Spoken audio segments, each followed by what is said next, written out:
भूखता बाबा हमार पेटे करते रहते। तो जय हो आज ये पवित्र महतान और मोतीलाल महतो कर मरणे को स्मरणे आज ये जे हमरा कर स्मरण सभा ताकते पहाड़ बेटारा के धन्यवाद तो जनाबे करबे जितना बसल है जड़ल है जमल है सबे के धन्यवाद जनाबी हूँ।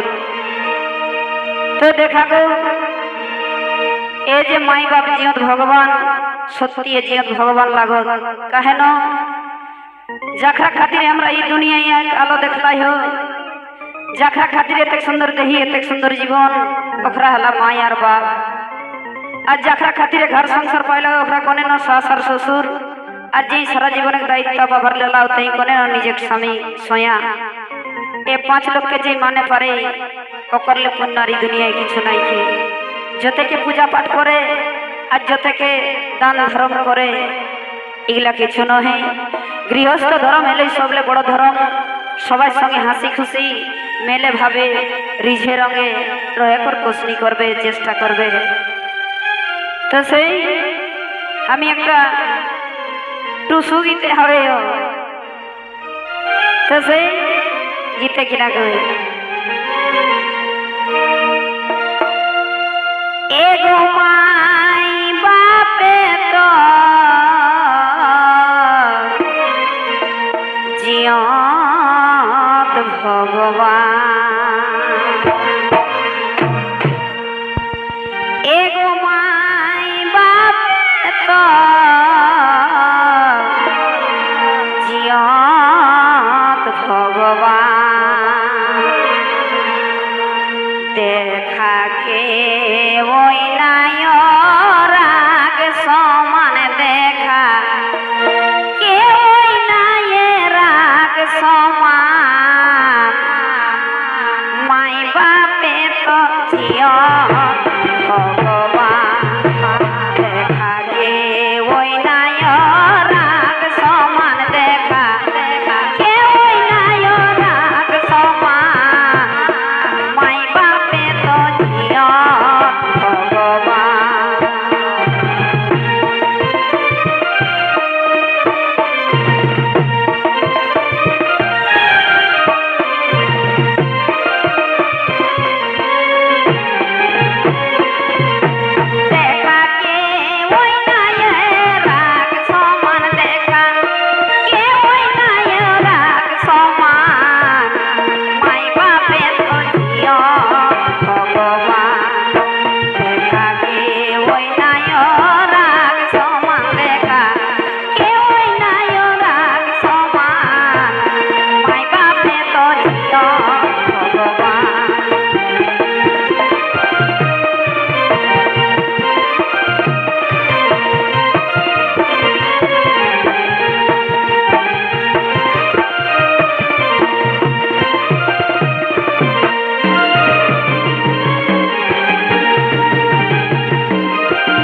माई बाप के ना गोड़ लागी के